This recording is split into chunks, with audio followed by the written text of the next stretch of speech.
Kita mulai. Bismillahirrahmanirrahim. Assalamualaikum warahmatullahi wabarakatuh.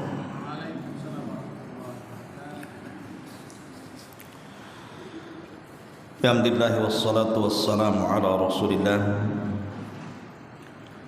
wa ala alihi wa sahbihi wa mawalah wa la hawla wa la quwwata illa billahi wa ba'du. Alhamdulillah, di pagi menjelang siang ini kita masih bisa duduk untuk menghadiri majelis ilmu di Masjid Nidaul Ilmi. Salawat dan juga salam kita hadiahkan kepada Rasul kita Nabi besar Muhammad sallallahu alaihi wa ala alihi wasallam. Pembahasan di pagi menjelang siang ini kita akan membahas tentang dosa-dosa yang bisa menggugurkan pahala,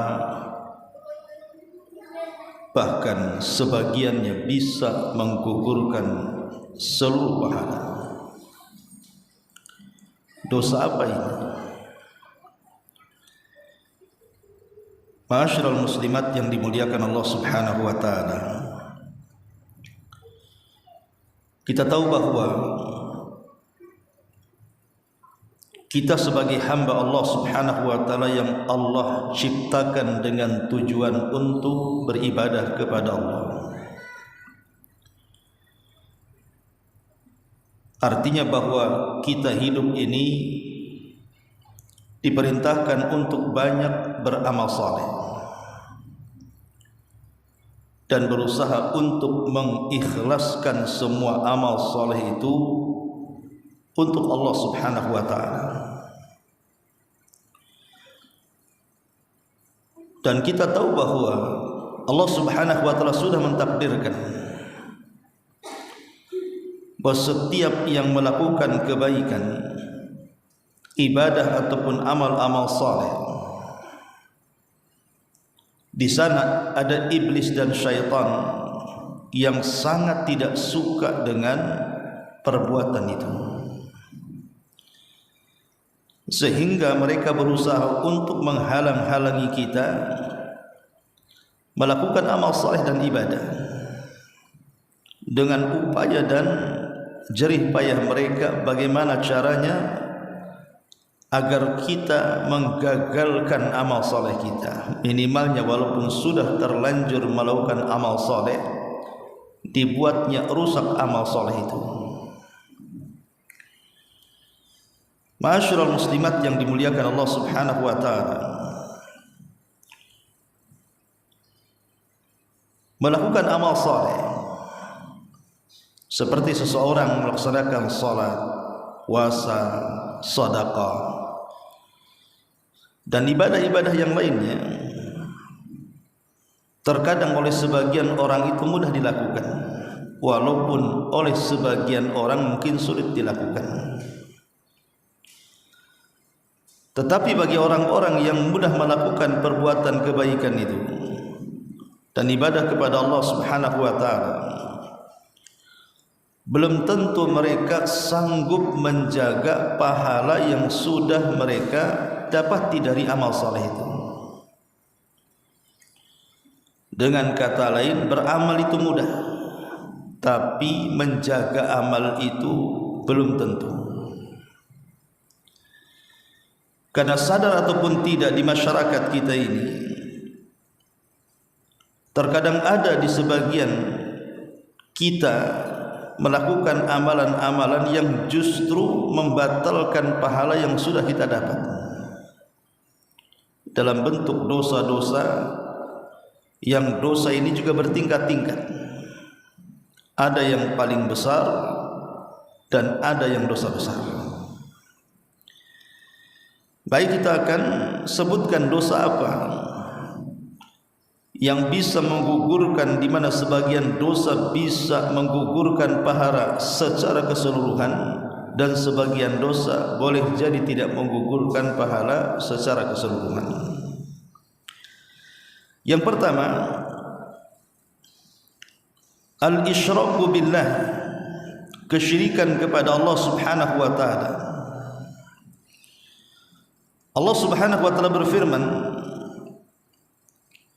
laqad uhiya ilaika wa ilal ladzina min qablika la in asyrakta la yahbatanna 'amaluka wa la takunanna minal khasirin. Dan sungguh telah diwahyukan kepadamu dan kepada orang-orang sebelummu, jika engkau wahai Muhammad melakukan kesyirikan, sungguh akan lebur amalanmu dan engkau termasuk orang yang rugi. Kalau ayat ini menegur Nabi kita Muhammad sallallahu alaihi wasallam, kalau sekelas Nabi sallallahu alaihi wasallam saja melakukan kesyirikan, habis semua amalnya dan dia termasuk orang-orang yang rugi, padahal predikat dia seorang nabi dan rasul, bahkan dosanya sudah diampuni yang telah, yang sedang dan yang akan datang. Tetapi kalau seorang Muhammad, Nabi kita Muhammad sallallahu alaihi wasallam melakukan kesyirikan, tidak ada yang selamat, walaupun dia Muhammad sebagai nabi dan rasul.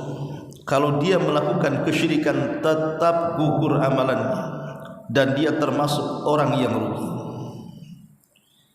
Subhanallah, sekelas Nabi saja diancam oleh Allah Subhanahu wa taala, apatah lagi kita. Ini yang pertama. Yang kedua, ar-riddatu, seseorang murtad dari agama. Allah Subhanahu wa taala berfirman di dalam Al-Qur'anul Karim, surah Al-Baqarah ayat 217,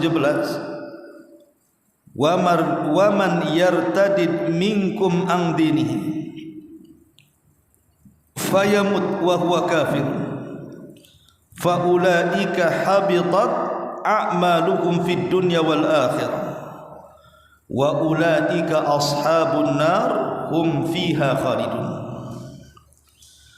Maka siapapun yang murtad di antara kalian dari agamanya, kemudian dia mati dalam kondisi kafir, maka mereka orang-orang yang akan gugur seluruh amalan mereka, baik di dunia atau di akhirat, dan mereka adalah orang-orang yang layak masuk neraka dan dikekalkan di dalamnya. Lihat di sini Allah Subhanahu wa taala mengatakan faulaika habitat a'maluhum, maka amal-amal mereka sia-sia, akan dihancurkan oleh Allah Subhanahu wa taala. Maka murtad ini bukan perkara biasa. Akan tetapi ketika zaman itu jauh dari Nabi dan jauh daripada ilmu dan menyebarnya kejahilan, murtad ini terkadang dianggap biasa. Murtad ini terkadang seolah-olah orangnya tidak merasa itu dosa besar yang menghilangkan semua amalan. Lihat di Batam ini saja, banyak orang-orang yang murtad itu karena faktor ekonomi, entah karena faktor pernikahan, mungkin suaminya orang bule sana, atau orang-orang kaya yang non muslim menikah hanya karena harta, hanya karena rumah mewah, hanya karena kendaraan megah, hanya karena tanah luas, dan begitu seterusnya. Dan itu terjadi banyak sekali kasus-kasus orang yang pindah agama di sini. Mereka tidak sadar bahwa orang murtad itu habitat a'malu, habis amal mereka. Kemudian yang ketiga, al-kufru bi ayatillahi azza wa jalla wa qatlul anbiya wa qatlul ladzi ya'muruna bil ma'ruf minan nas. Kufur dengan ayat-ayat Allah, membunuh para nabi atau membunuh orang-orang yang memerintahkan kepada kebaikan dari kalangan manusia. Dan itu disebutkan di dalam Al-Quran surah Al-Imran ayat 2122, di mana Allah Subhanahu wa taala mengatakan innal ladzina yakfuruna bi ayatillah wa yaqtuluna an-nabiyyina bighairi haqq wa yaqtuluna alladzina ya'muruna bil qisti minan nas fabashshirhum bi'adzabin alim ulaika alladzina habitat a'maluhum fid dunya wal akhirah wa ma lahum min nasirin. Orang-orang yang mereka kufur dengan ayat-ayat Allah, membunuh para nabi tanpa ada kebenaran, membunuh orang-orang yang merintahkan kepada kebenaran dari kalangan manusia, habar gembirakan kepada mereka dengan azab yang pedih, dan mereka adalah orang-orang yang lebur, hancur amalan mereka di dunia dan akhirat, dan tidak ada penolong bagi mereka kelak pada hari kiamat. Ini yang ketiga, kufur dengan ayat-ayat Allah Subhanahu wa taala. Betapa banyak orang-orang di zaman sekarang itu yang mereka menentang ayat-ayat Allah Subhanahu wa taala yang jelas-jelas itu perintah. Terkadang di antara mereka ada yang mengolok-olok sebagian ayat Allah Subhanahu wa taala atau hadis-hadis Nabi sallallahu alaihi wasallam. Contoh, orang-orang yang mereka menganggap bahwa semua agama sama. Padahal Allah Subhanahu wa taala mengatakan innad dina indallahil Islam, bahwa agama yang paling diridhoi di sisi Allah itu Islam. Bagaimana mungkin orang mengatakan semua agama sama? Padahal tidak ada agama yang paling diridhoi kecuali Islam. Tidak lain karena mereka kufur dengan ayat-ayat Allah Subhanahu wa taala. Dari mana segi perbedaannya? Ya jelas beda. Agama yang menyatakan Tuhan itu satu dengan agama yang mengatakan Tuhan itu tiga kan berbeda. Agama yang mengatakan bahwa Tuhan itu lam yalid wa lam yulad, tidak mungkin melahirkan dan tidak mungkin dilahirkan, tidak sama dengan agama yang mengklaim bahwa Tuhan mereka adalah putra Allah Subhanahu wa taala. Sebagaimana Allah mengatakan dalam surah At-Taubah, wa qalatil yahud Uzair ibn Allah wa qalatin nasara al-masih ibn Allah. Berkata Yahudi Uzair itu putra Allah, berkata orang-orang Nasrani al-Masih Isa itu putra Allah. Maka akan berbeda dengan agama yang mengatakan lam yalid wa lam yulad, tidak dilahirkan dan tidak melahirkan. Ma'asyiral muslimat yang dimuliakan Allah Azza wa Jalla, maka orang-orang yang mengatakan semua agama sama atau seseorang itu bebas memilih agamanya, tidak ada paksaan, maka ini juga kekufuran.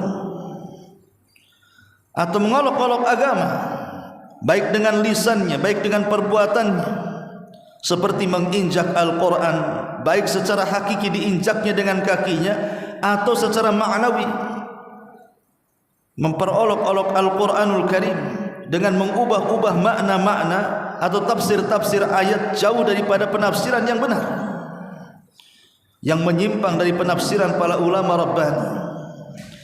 Ma'asyiral muslimat yang dimuliakan Allah Subhanahu wa taala, maka ini juga bagian daripada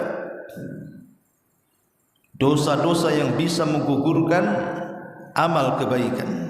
Kemudian yang keempat, karahiyatu syai'in minal Quran wa itba' ma askhatallah, membenci walaupun sedikit dari Quran atau mengikuti apa yang membuat Allah Subhanahu wa taala murka. Membenci sesuatu yang datang dari Quran atau sunnah Nabi sallallahu alaihi wasallam ini merupakan pintu kekufuran. Pintu kekufuran. Ada orang yang berpakaian syar'i, menutup aurat, sebagiannya mungkin pakai cadar, pakai niqab dan yang sejenisnya. Kemudian dicaci, dicela. Itu pakaian apa itu? Pakaian kayak ninja. Pakaian apa itu? Buat harodang saja. Pakaian apa itu? Cantik-cantik sayang dibungkus, macam-macam. Jadi orang yang membenci syariat Allah Subhanahu wa taala, seperti umpamanya ketika Islam menjelaskan tentang hukum hudud, bahwa yang maling potong tangan, yang berzina kalau dia sudah menikah dirajam sampai mati, kalau dia belum menikah didera 100 kali. Atau mungkin ketika orang-orang yang mereka minum khamar, juga ada hukumannya dalam Islam. Tiba-tiba dikatakan potong tangan, hukum rajam dan yang lainnya. Itu perbuatan sadis, bengis yang tidak berperi kemanusiaan, bahkan menolak HAM, hak asasi manusia. Ditabrak-tabrakannya hukum Allah dengan hak asasi manusia karena kebenciannya. Atau orang-orang yang berjanggut dicela, terkadang disamakan dengan binatang. Atau ada orang yang kemudian mengangkat sebagian kain di kakinya sehingga di atas mata kaki, diejeknya sehabis-habisnya dan lain sebagainya. Jadi orang yang membenci sedikit saja dari Quran atau dari sunnah Nabi SAW dan mengikuti apa yang membuat Allah murka, maka ini bagian daripada menggugurkan amalannya. Allah katakan dalam surah Muhammad, dzalika bi annahum karihu ma anzalallah fa ahbata a'maluhum. Itulah ketika mereka sangat membenci apa yang Allah Subhanahu wa taala turunkan, maka amal-amal mereka digugurkan Allah Subhanahu wa taala. Maka jangan sampai kita membenci sedikit pun dari Al-Quran dan Sunnah Nabi sallallahu alaihi wasallam, karena akibatnya fatal, bisa menggugurkan amal kita. Kemudian yang kelima, an-nifaq, perbuatan nifaq, kemunafikan, menampakkan keislaman tapi menyembunyikan kekafiran. Kalau di zaman Nabi SAW, orang munafik itu mereka takut menampakkan dirinya, karena sampai kalau ketahuan bisa dibunuh dia. Sehingga mereka pun bersembunyi-sembunyi, sampai-sampai banyak para sahabat terkecoh dengan orang-orang munafik dan tidak bisa membedakan mana munafik mana sahabat, termasuk Nabi. Kalau bukan karena Allah Subhanahu wa taala membongkar orang-orang munafik, hatta Nabi sendiri tidak tahu siapa mereka. Tapi Allah Subhanahu wa taala Maha mengetahui, diberitahu nama-namanya. Dan Nabi sallallahu alaihi wasallam memanggil Hudzaifah bin Yaman, sirrun Nabi, pemegang rahasia Nabi, untuk mencatat, dan tidak boleh ada yang tahu siapapun manusia kecuali dia dan Nabi sallallahu alaihi wasallam. Artinya di zaman Rasul orang munafik itu takut untuk terang-terangan. Tapi di zaman sekarang munafik itu terang-terangan, bahkan punya channel di YouTube, punya channel di TikTok, di Instagram, di apa. Untuk apa? Live dalam rangka menghina Islam. Padahal dia mengaku Islam, tapi dia hina Islam terang-terangan. Ma'asyiral muslimat yang dimuliakan Allah Subhanahu wa taala. Dan itu banyak di negeri kita ini. Orang-orang yang kemudian membuat khurafat-khurafat dalam Islam, menyuruh manusia untuk meminta-minta di kuburan, menyuruh manusia untuk percaya dengan kisah-kisah khurafat dan begitu seterusnya. Anda sedang merusak Islam atau sedang memperbaiki Islam? Ma'asyiral muslimat yang dimuliakan Allah Azza wa Jalla. Kemudian yang keenam, musyaqqaqatur Rasul sallallahu alaihi wasallam atau mukhalafatu awamirihi. Orang yang berusaha untuk menyelisihi Rasul atau perintah-perintah Rasulullah sallallahu alaihi wasallam. Allah Subhanahu wa taala berfirman, Innal ladzina kafaru wa saddu an sabilillah wa syaqqur rasula min ba'di ma tabayyana lahumul huda lan yadhurrullaha syai'a wa sayuhbitu a'malahum. Sesungguhnya orang-orang kafir, orang-orang yang mereka menghalang-halangi manusia dari jalan Allah dan mereka menentang Rasul setelah datang keterangan petunjuk bagi mereka, perbuatan mereka tidak memadaratkan Allah sedikit pun dan Allah akan menggugurkan amalan. Maka menentang perintah Rasul walaupun Nabi SAW sudah tiada, tetap fatal akibat. Jangan menentang. Ketika Nabi SAW memerintahkan agar kita jangan meninggalkan solat 5 waktu, maka jangan pernah meninggalkan solat 5 waktu. Karena kalau seandainya kita sampai meninggalkan solat, itu bisa menjurus kepada kekufuran. Ataupun orang yang sudah layak haji untuk haji, orang yang sudah mampu untuk zakat maka zakatkan.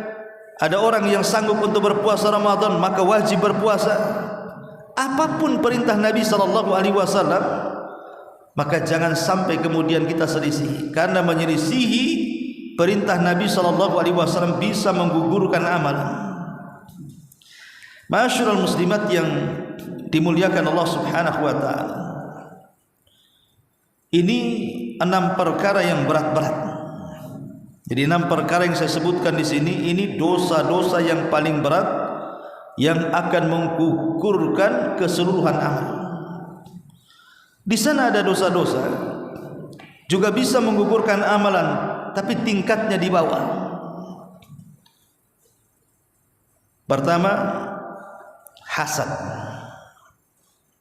Orang yang hasad, yang bercita-cita supaya kenikmatan yang Allah berikan kepada orang lain hilang dan berpindah kepadanya, atau berangan-angan agar kenikmatan orang lain hancur walaupun tanpa harus berpindah kepadanya. Dua-duanya hasad. Dan hasad ini penyakit masyarakat, penyakit yang terkadang tidak ada yang sanggup lepas, sampai kepada orang-orang yang sudah hijrah sekalipun masih juga bisa hasad. Oke lah kalau orang-orang awam yang mereka jarang hadir di majelis ilmu, yang belum hijrah, mungkin bahasa kita mungkin kurang ilmu sehingga mereka masih menampakkan hasad mereka. Tapi kalau orang sudah ngaji kan aneh, kalau di hatinya ada hasad itu aneh. Karena hasad ini kata Nabi SAW, iyyakum wal hasad, hati-hati kau jangan hasad. Fa innal hasada ya'kulul hasanati kama ta'kulun narul hatab. Hati-hati jangan hasad, karena hasad itu bisa memakan kebaikan seperti kayu bakar, seperti api melahap kayu bakar. Cobalah ibu bawa kayu bakar ditumpukan, kemudian ditaruh api di situ. Hitungan beberapa waktu saja sudah habis seperti debu. Itulah bahayanya hasad. Memang hasad itu tidak mungkin lepas dari manusia. Saya, ibu, siapapun pasti ada hasad. Tapi ulama mengatakan orang yang baik pasti menyembunyikan hasadnya, tapi orang yang jahat pasti menampakkan hasadnya. Maksud orang baik menyembunyikan hasadnya apa? Dan maksud orang jahat menampakkan hasadnya itu apa? Maksudnya orang baik menyembunyikan hasadnya, ya memang dia hasad kepada tetangganya, tapi tidak pernah dibicarakan. Cukup antara dia yang tahu, orang lain tidak ada yang tahu. Tetapi orang jahat menampakkan hasadnya, dia tampakkan hasadnya dengan ucapannya, dengan gibahnya, dengan namimahnya, dengan menghasutnya. menjelek-jelekan, menceritakan kepada orang lain. Maka itulah yang disebut bahwa al-la'imu yudhir hasadahu. Adapun orang-orang yang lain, yang jelek, yang jahat, itu suka menampakkan hasadnya. Adapun orang baik, maka dia akan menyembunyikan hasadnya. Dia tidak akan, memang dia hasad dalam hatinya ketika melihat kekayaan yang Allah anugerahkan kepada orang lain, tapi mulutnya tidak bicara. Dia tidak menggibah, dia tidak menghina, dia tidak mengadu domba. Cukuplah hanya yang tahu Allah Subhanahu wa ta'ala. Itu artinya menyembunyikan hasad. Tapi kalau sampai menampakkan dengan menggibahnya, mencacinya, memakinya, menghasutnya, apalagi sampai membuat makar kepadanya, inilah hasad yang terlarang. Karena ini penyakit pertama yang ada di langit dan penyakit pertama yang ada di bumi. Kemudian yang kedua, ar-riya. Dalam beramal ingin dipandang orang, dalam beramal ingin dipuji orang, dalam beramal ingin didengar orang. Riya. Allah Subhanahu wa ta'ala berfirman, "Man kana yuridul hayatad dunya wa zinataha nuwaffi ilaihim a'maluhum fiha wa hum fiha la yubkhasun. Ulaika alladzina laysa lahum fil akhirati illa nar wa habita ma sana'u fiha wa batilu ma kanu ya'malun." Di dalam surah Hud ayat 15-16 Allah mengatakan, siapapun yang menghendaki kehidupan dunia dalam amalannya atau perhiasannya, kami akan cukupkan amalan mereka di dalamnya dan mereka tidak mungkin dirugikan. Tapi mereka orang-orang yang tidak akan ada balasan di akhirat kecuali neraka, dan akan digugurkan apa yang mereka telah lakukan di dalamnya, dan semua amalnya dianggap batil di sisi Allah Subhanahu wa ta'ala. Subhanallah. Riya ini juga tak kalah bahayanya dibandingkan hasad. Bahkan ini penyakit yang dikhawatirkan Nabi SAW. Karena riya ini sadar ataupun tidak sadar, Bu, ini penyakit-penyakit tersembunyi. Karena riya ini terkadang datangnya itu tiba-tiba, begitu saja, tahu-tahu datang saja. Ketika ibu sudah ikhlas dari rumah itu memang ingin sedekah, di tengah jalan nampak berjumpa dengan kawan. Mulai setan datang menggosok-gosok hatinya, kasih tahu, kau mau sedekah, katanya. Mulailah cerita dengan kawannya. Ketika ditanya, mau kemana om? Ini mau ngantarkan sedekah. Nah, ini kan awalnya sebenarnya ikhlas pulang, berangkat dari rumah membawa sedekah itu untuk disampaikan kepada fakir miskin umpamanya atau anak yatim. Tidak ada niat riya sama sekali. Gara-gara di tengah jalan ketemu kawannya, nyapa mau kemana gitu ya, setan masuk. Mau kemana om? Ini mau ngantar sedekah. Nah, padahal ibu kan bisa saja mengatakan mau kemana, itu mau ke depan. Ke depan kemana? Ke depan pokoknya. Itu ke rumah si Anu. Bisa saja bukan? Tapi kadang-kadang setan ini pinter dia. Memang kelihatan jujur jawabannya, tapi di balik kejujuran jawaban itu justru ada riya yang akan mendorong habis semua amal yang dilakukannya. Sedekahnya itu tidak berpahala. Masyarul muslimat yang dimuliakan Allah Subhanahu wa ta'ala, makanya hati-hati dengan riya. Yang ketiga, qati'atur rahim, memutus silaturahim. Nabi SAW mengatakan, innal a'mal tu'radu kulla khamisin wa laylatil jum'ati fala yaqbalullahu amala qati'ir rahim. Sesungguhnya amal itu akan ditampakkan pada setiap hari Kamis, malam Jumat, dan Allah tidak akan menerima amal para pemutus rahim. Orang yang memutus tali silaturahim, maka Allah tidak menerima amalan. Subhanallah. Kita tahu bahwa amalan itu diangkat. Ada yang berupa harian, ada yang berupa pekanan, ada yang berupa tahunan. Seperti harian, amal kita diangkat di waktu asar dan subuh. pekanan amal kita diangkat di waktu hari Senin dan Kamis.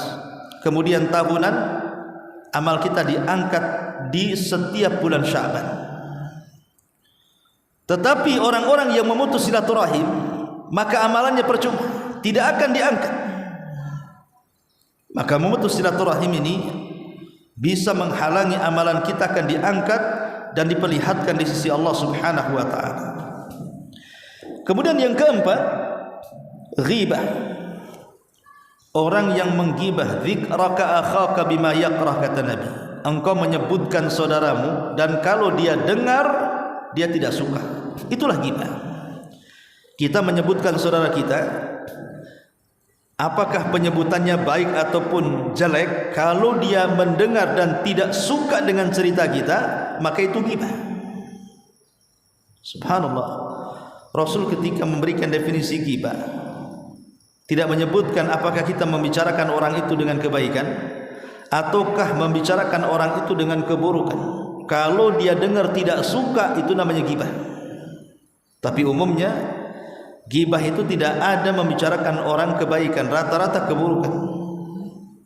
Menggibah orang itu kan rata-rata yang diucapkan keburukan, mengumbar aib orang, menjelek-jelekan orang, menghina orang. Makanya ghibah ini juga bisa membatalkan amal. Karena nanti pada hari kiamat ada orang-orang yang dianggap kaya dengan pahala, bahkan pahalanya sebesar gunung-gunung, tiba-tiba lisannya yang menghancurkan amalan itu. Kata Imam Ibnul Qayyim rahimahullahu taala, wa innal abda la ya'ti yaumal qiyamah, dan sesungguhnya seorang hamba kelak akan datang pada hari kiamat bihasanati amsalil jibal, dengan kebaikan-kebaikan sebesar gunung-gunung, fayajidu lisanahu qad hadamaha alaih, dan sungguh didapati lisannya telah menghancurkan amalan semuanya, kullah. Lihat bagaimana dosa lisan ghibah ini bisa menghancurkan banyak pahala walaupun pahala itu segunung. Dan ini menunjukkan bahasa lisan kan? Karena lisan ini kan bisa dibawa kemana saja. Dia bisa dengan lisan itu menghapuskan dosa segunung, bisa juga dengan lisan itu menghilangkan pahala segunung. Seperti orang yang banyak berzikir, itu bisa menghilangkan dosa-dosa walaupun menggunung-gunung besarnya. Tapi lisan ini juga bisa menghabiskan amalannya walaupun bergunung-gunung, seperti ghibah contohnya. Ma'asyiral muslimat yang dimuliakan Allah Subhanahu wa taala. Kemudian selanjutnya yang nomor 6, tarkus salatil asri, meninggalkan salat asar.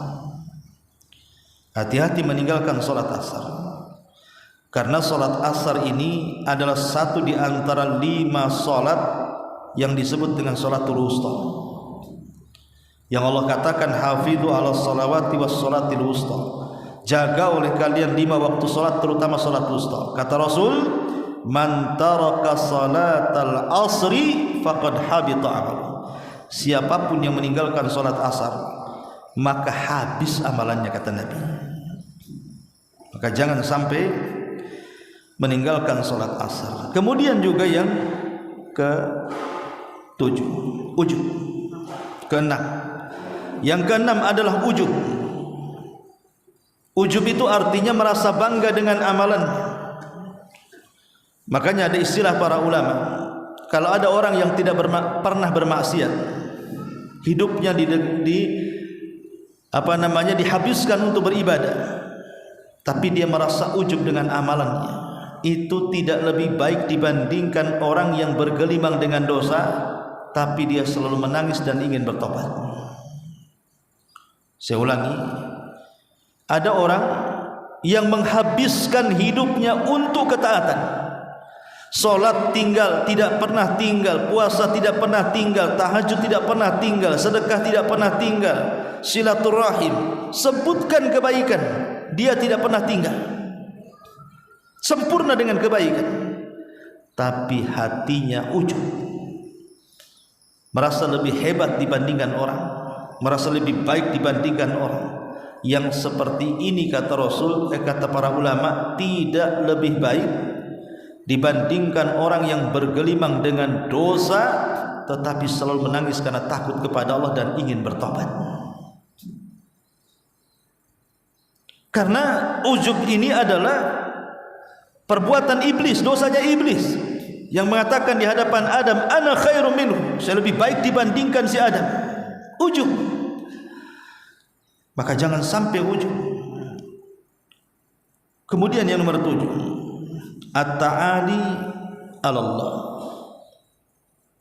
At-ta'ali 'ala Allah, kurang ajar dengan Allah Subhanahu wa taala atau melampaui batas dari batasan yang Allah sudah batasi.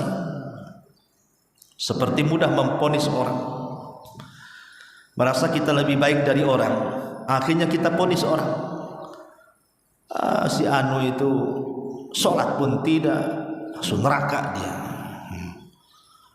Si anu bakhil, nggak pernah lihat sedekah, neraka dia.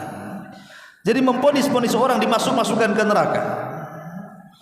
Ini bahaya, karena yang berhak memasukkan orang ke neraka bukan kita, Allah Subhanahu wa taala, dia yang punya neraka.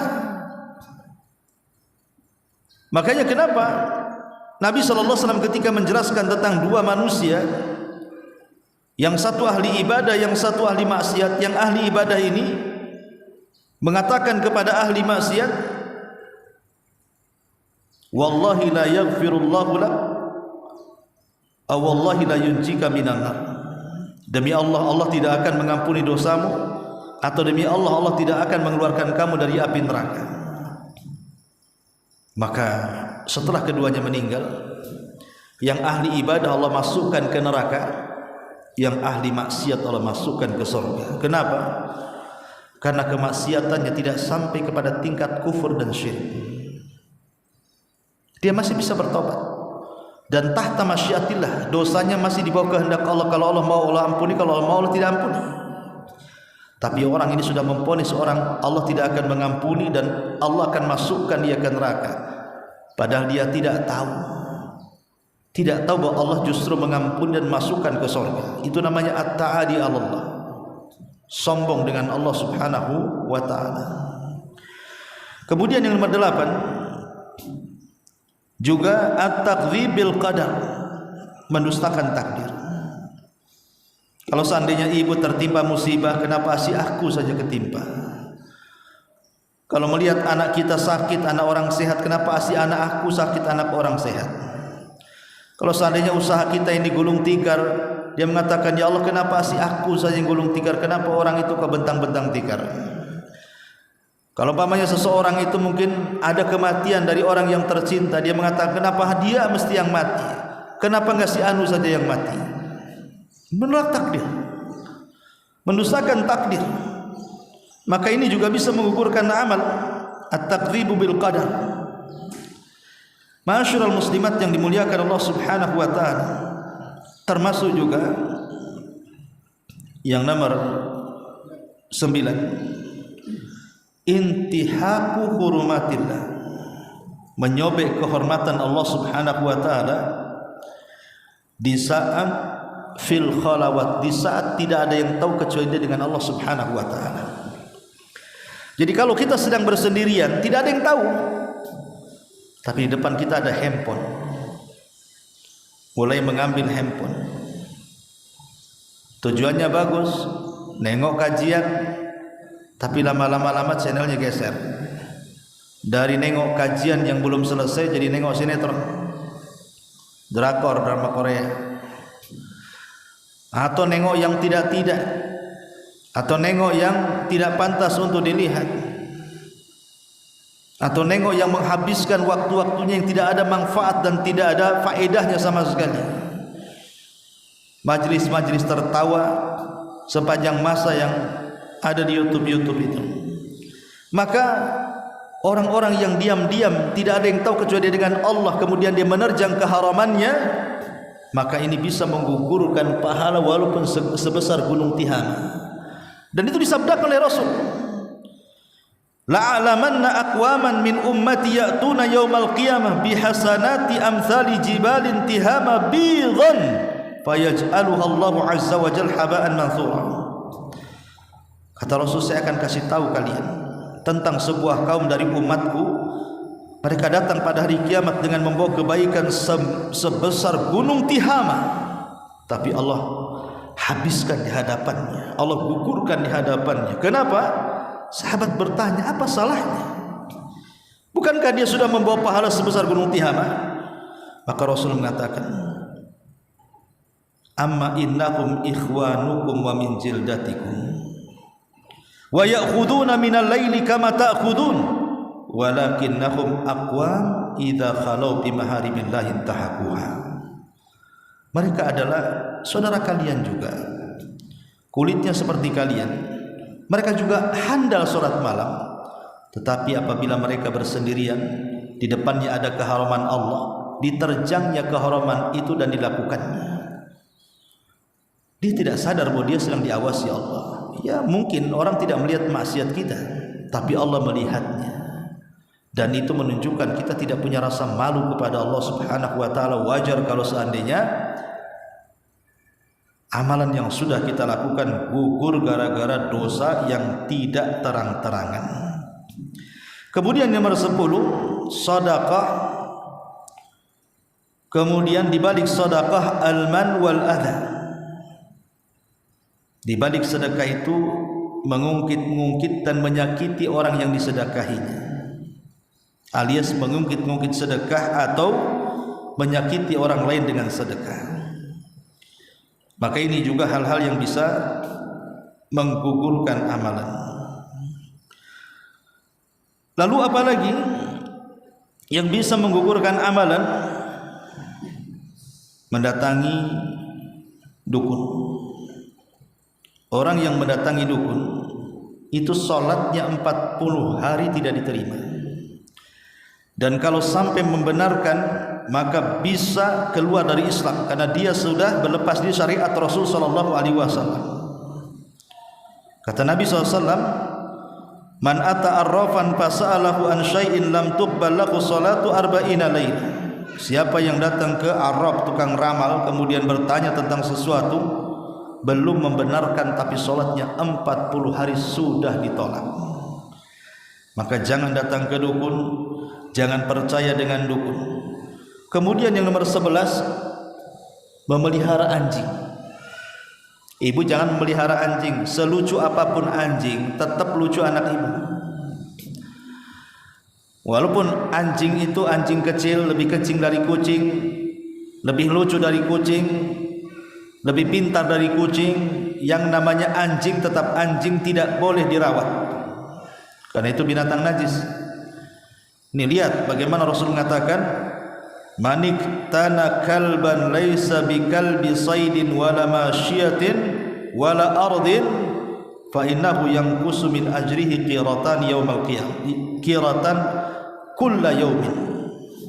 Barang siapa yang merawat anjing, menjaga anjing, padahal bukan anjing untuk berburu, padahal bukan anjing untuk menjaga hewan, padahal bukan anjing untuk menjaga tanah, kecuali setiap hari pahalanya dikurangi 2 qirat, dan 1 qirat itu besarnya segunung Uhud. Berarti 2 qirat besarnya 2 gunung Uhud.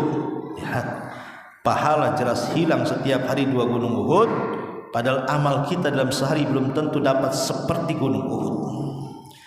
Maka jangan memelihara anjing, kecuali 1 anjing berburu, 2 anjing untuk menjaga binatang yang lain seperti peliharaan kambing, penggembala butuh anjing untuk supaya merawat mereka, atau menjaga tanah, menjaga rumah untuk supaya tidak ada maling dan begitu seterusnya.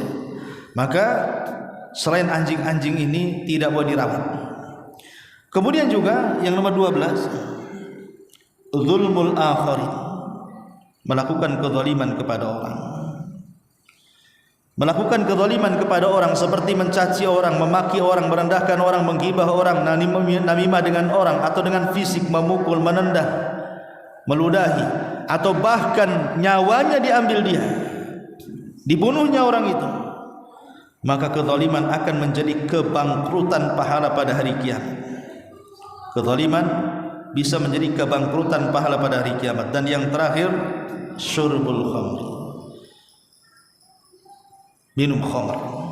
Kata Nabi SAW, man syaribal khamra wa saqira lam tuqbal lahu salatu arba'ina sabahan. Siapa yang minum khamr kemudian mabuk, tidak akan diterima salatnya selama 40 pagi. Wa in mata dakhalal jannah, kalau mati masuk neraka. Fa in taba taballah, tapi kalau dia bertobat Allah terima tobatnya. Inilah di antara dosa-dosa yang bisa menggugurkan amal, baik di dalamnya menggugurkan amal secara keseluruhan atau boleh jadi sebagian. Itulah ketika mereka sangat membenci apa yang Allah Subhanahu wa ta'ala turunkan, maka amal-amal mereka digugurkan Allah Subhanahu wa ta'ala. Maka jangan sampai kita ini membenci sedikit pun dari Al-Quran dan Sunnah Nabi SAW, karena akibatnya fatal, bisa menggugurkan amal kita. Kemudian yang kelima, an-nifaq, perbuatan nifaq, kemunafikan, menampakkan keislaman tapi menyembunyikan kekafiran. Kalau di zaman Nabi SAW, orang munafik itu mereka takut menampakkan dirinya, karena sampai kalau ketahuan bisa dibunuh dia, sehingga mereka pun bersembunyi-sembunyi. Sampai-sampai banyak para sahabat terkecoh dengan orang-orang munafik dan tidak bisa membedakan mana munafik mana sahabat, termasuk Nabi.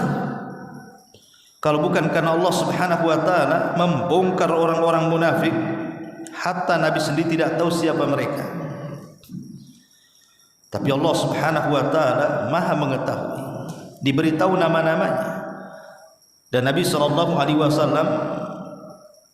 memanggil Hudzaifah bin Yaman, sirrun Nabi, pemegang rahasia Nabi, untuk mencatat, dan tidak boleh ada yang tahu siapapun manusia kecuali dia dan Nabi SAW. Artinya di zaman Rasul, orang munafik itu takut untuk terang-terangan. Tapi di zaman sekarang, munafik itu terang-terangan, bahkan punya channel di YouTube, punya channel di TikTok, di Instagram, di apa. Untuk apa? Live dalam rangka menghina Islam. Padahal dia mengaku Islam, tapi dia hina Islam terang-terangan. Ma'asyiral muslimat yang dimuliakan Allah Subhanahu wa ta'ala. Dan itu banyak di negeri kita ini, orang-orang yang kemudian membuat khurafat-khurafat dalam Islam, menyuruh manusia untuk meminta-minta di kuburan, menyuruh manusia untuk percaya dengan kisah-kisah khurafat dan begitu seterusnya. Anda sedang merusak Islam atau sedang memperbaiki Islam? Ma'asyiral muslimat yang dimuliakan Allah Azza wa Jalla.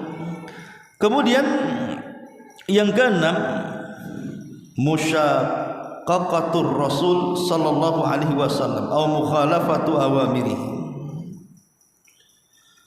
Orang yang berusaha untuk menyelisihi Rasul atau perintah-perintah Rasulullah sallallahu alaihi wasallam. Allah Subhanahu wa taala berfirman, innal ladzina kafaru wasaddu an sabilillah wa syaqqur rasula min ba'di ma tabayyana lahumul huda lan yadhurrullaha syai'a wa sayuhbitu a'malahum. Sesungguhnya orang-orang kafir, orang-orang yang mereka menghalang-halangi manusia dari jalan Allah, dan mereka menentang Rasul setelah datang keterangan petunjuk bagi mereka, perbuatan mereka tidak memadaratkan Allah sedikit pun, dan Allah akan menggugurkan amalan.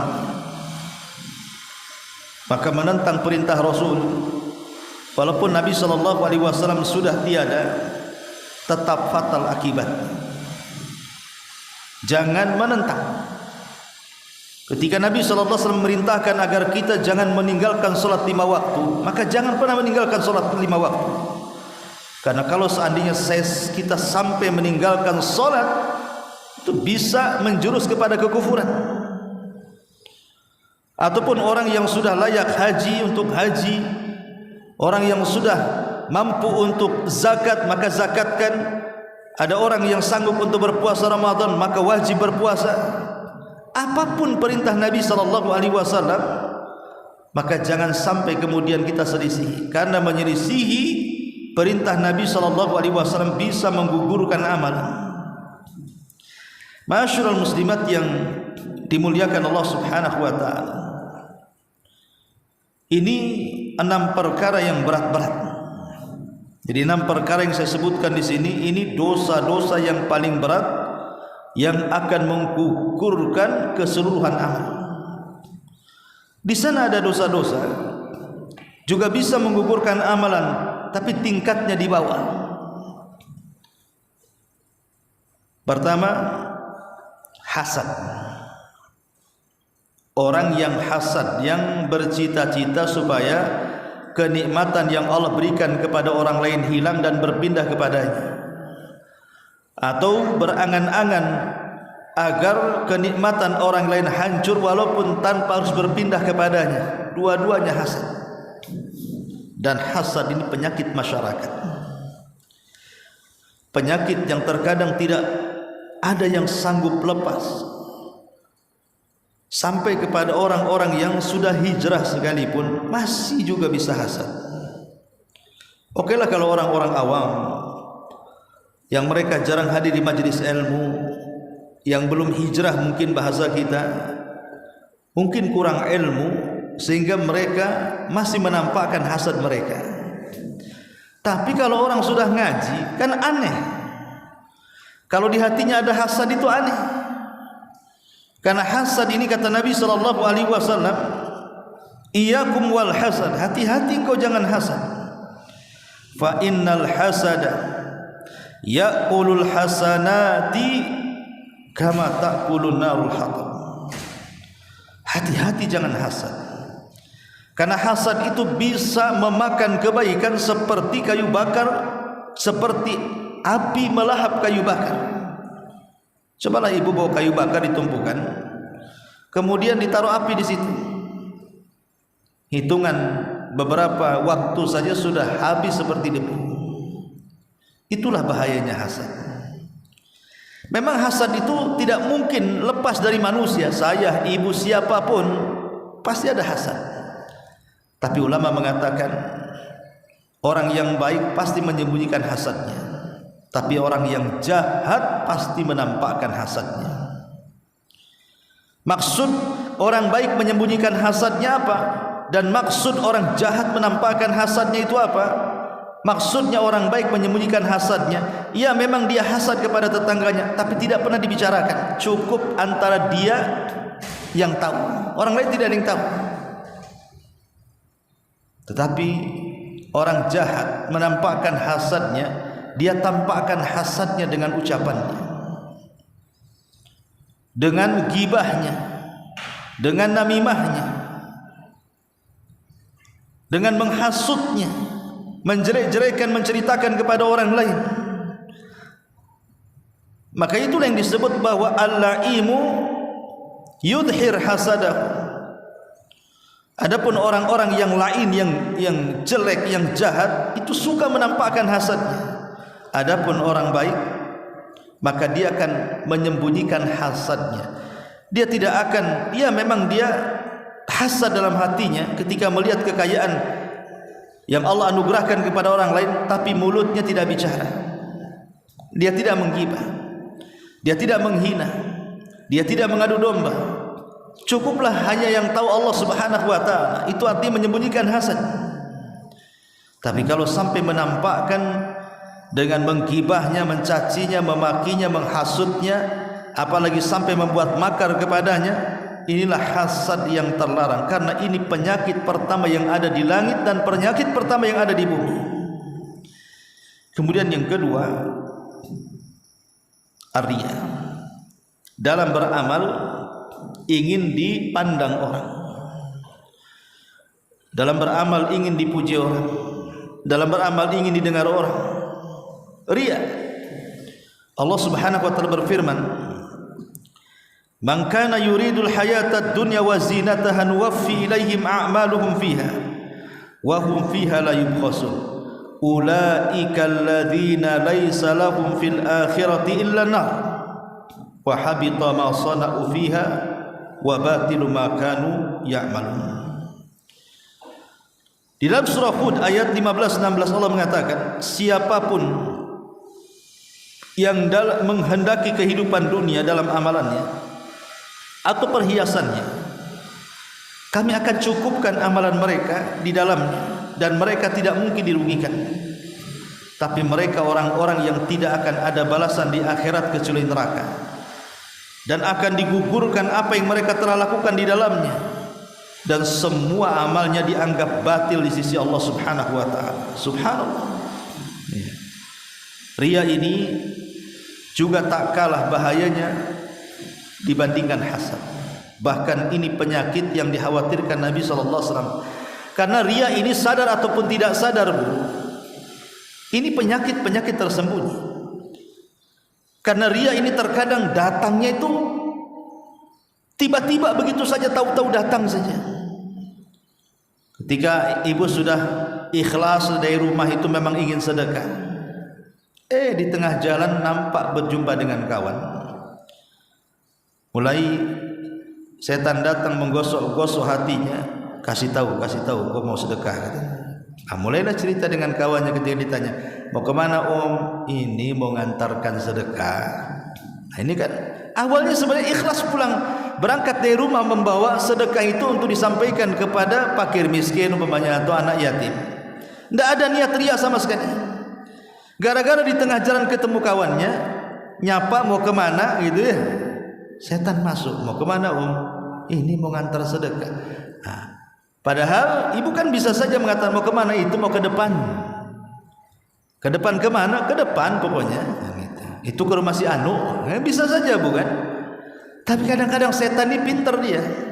Memang kelihatan jujur jawabannya, tapi di balik kejujuran jawaban itu justru ada riya yang akan mendorong habis semua amal yang dilakukannya. Sedekahnya itu tidak berpahala. Masyarul muslimat yang dimuliakan Allah Subhanahu wa taala, makanya hati-hati dengan riya. Yang ketiga, qati'atur rahim, memutus silaturahim.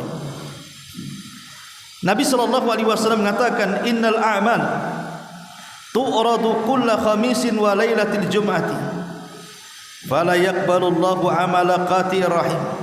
Sesungguhnya amal itu akan ditampakkan pada setiap hari Kamis, malam Jumat, dan Allah tidak akan menerima amal para pemutus rahim.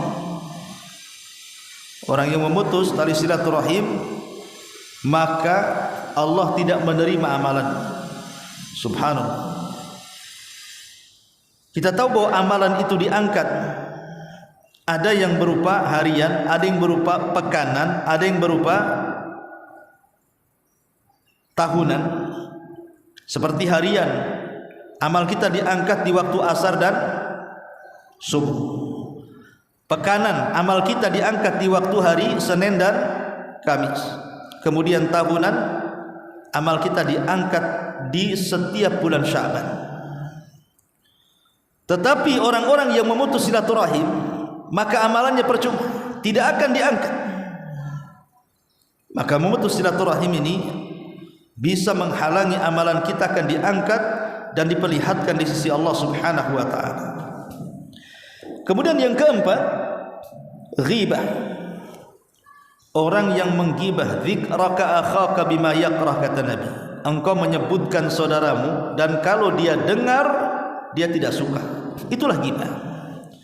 Kita menyebutkan saudara kita, apakah penyebutannya baik ataupun jelek, kalau dia mendengar dan tidak suka dengan cerita kita, maka itu ghibah. Subhanallah.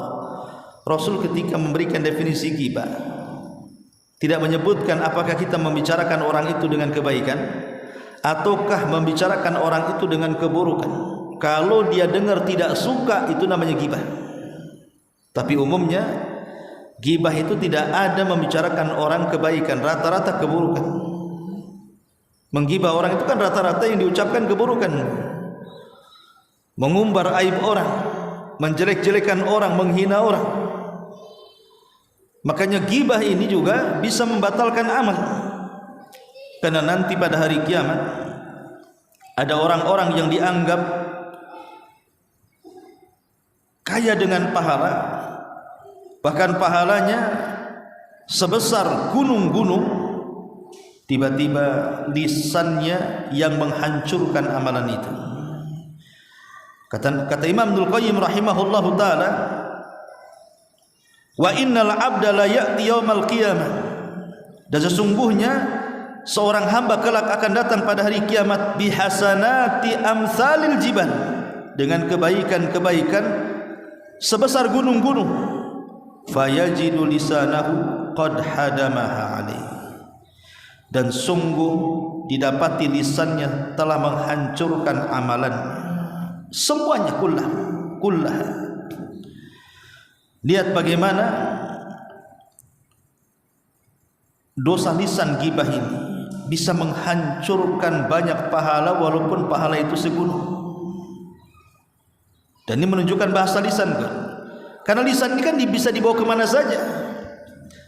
Dia bisa dengan lisan itu menghapuskan dosa segunung, bisa juga dengan lisan itu menghilangkan pahala segunung. Seperti orang yang banyak berzikir, itu bisa menghilangkan dosa-dosa walaupun menggunung-gunung besarnya. Tapi lisan ini juga bisa menghabiskan amalannya walaupun bergunung-gunung, seperti ghibah contohnya. Ma'asyiral muslimat yang dimuliakan Allah Subhanahu wa taala. Kemudian selanjutnya yang nomor 6, tarku salatil asri, meninggalkan salat asar.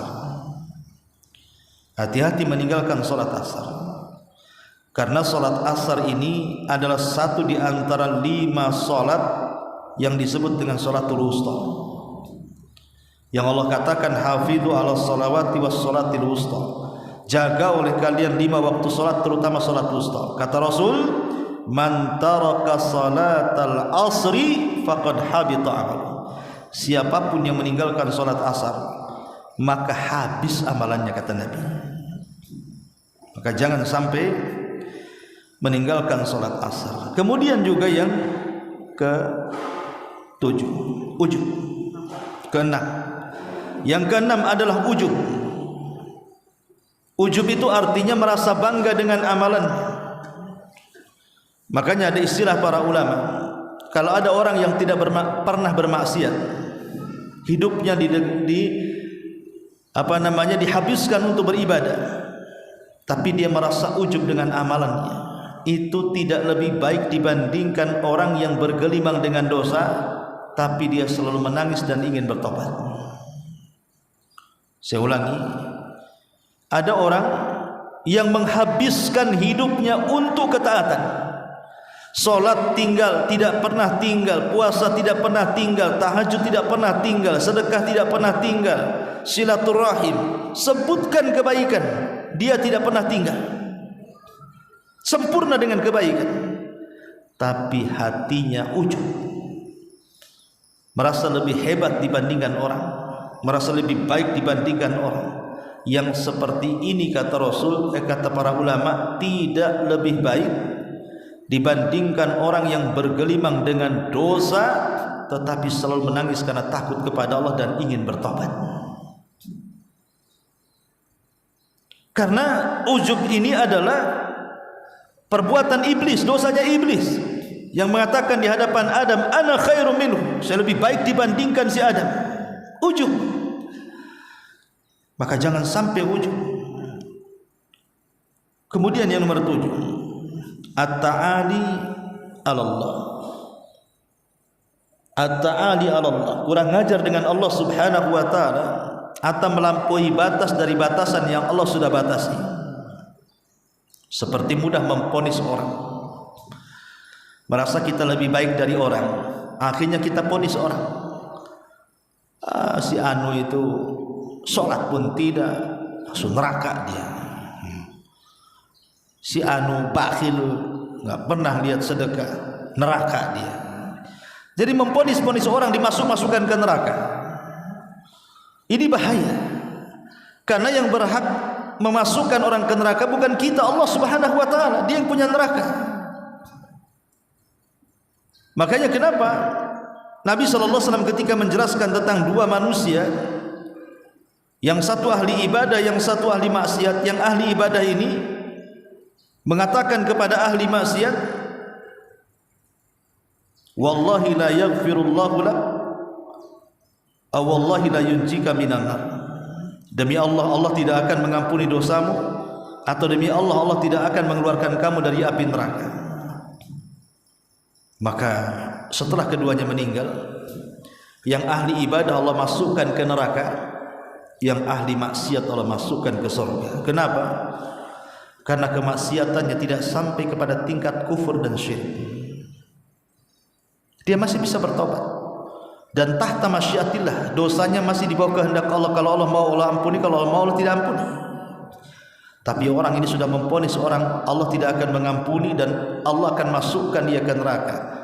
Padahal dia tidak tahu bahwa Allah justru mengampuni dan masukkan ke surga. Itu namanya at-ta'adi Allah, sombong dengan Allah Subhanahu wa ta'ala.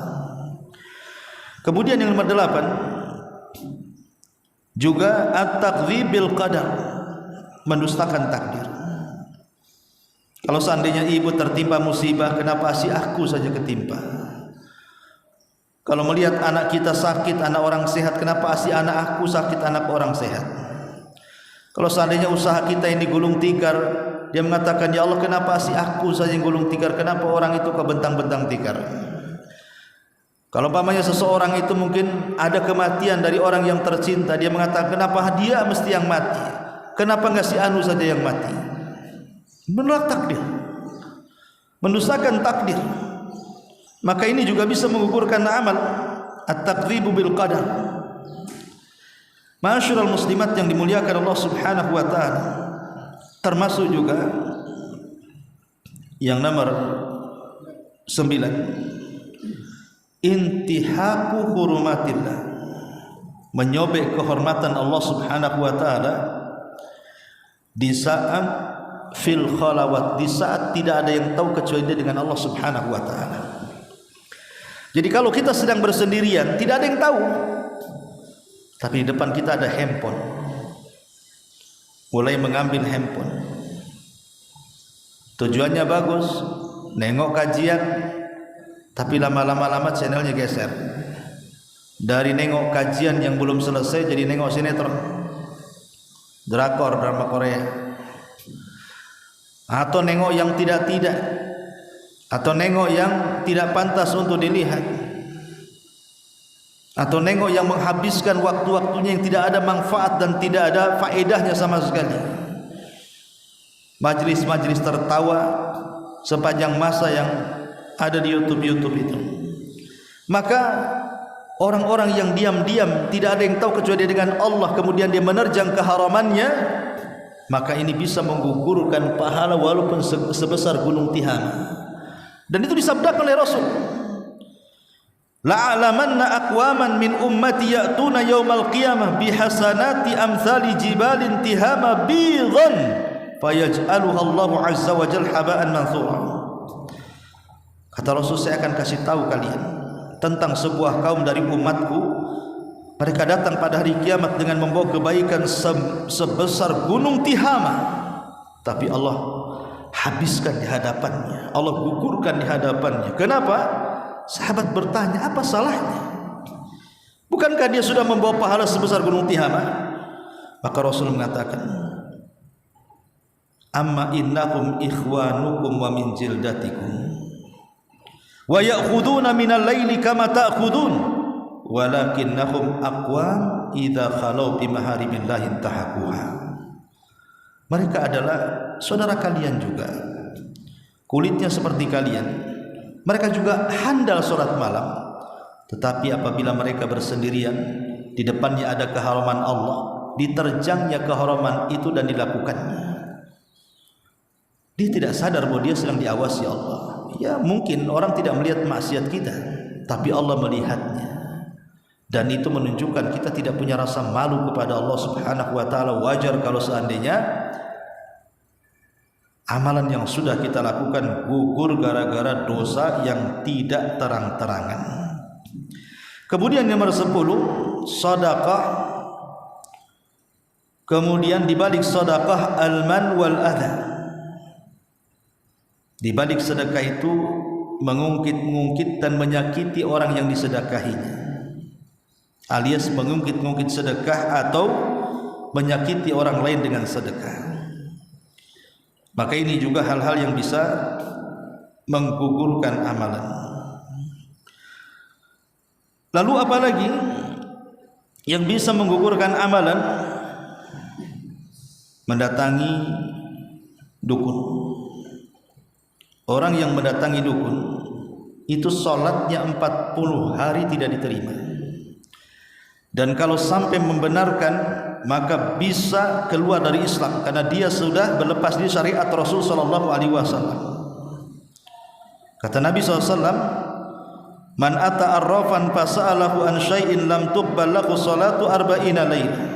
Siapa yang datang ke arraf, tukang ramal, kemudian bertanya tentang sesuatu, belum membenarkan tapi sholatnya 40 hari sudah ditolak. Maka jangan datang ke dukun, jangan percaya dengan dukun. Kemudian yang nomor 11, memelihara anjing. Ibu jangan memelihara anjing. Selucu apapun anjing, tetap lucu anak ibu. Walaupun anjing itu anjing kecil, lebih kecil dari kucing, lebih lucu dari kucing, lebih pintar dari kucing, yang namanya anjing tetap anjing, tidak boleh dirawat karena itu binatang najis. Ini lihat bagaimana Rasul mengatakan, manik tana kalban laisa bikalbi saydin wala masyiatin wala ardin fa innahu yanqusu min ajrihi qiratan yaumal qiyamah, qiratan kulla yaumin. Barang siapa yang merawat anjing, menjaga anjing, padahal bukan anjing untuk berburu, padahal bukan anjing untuk menjaga hewan, padahal bukan anjing untuk menjaga tanah, kecuali setiap hari pahalanya dikurangi 2 qirat, dan 1 qirat itu besarnya segunung Uhud. Berarti 2 qirat besarnya 2 gunung Uhud. Lihat, pahala jelas hilang setiap hari 2 gunung Uhud, padahal amal kita dalam sehari belum tentu dapat seperti gunung Uhud.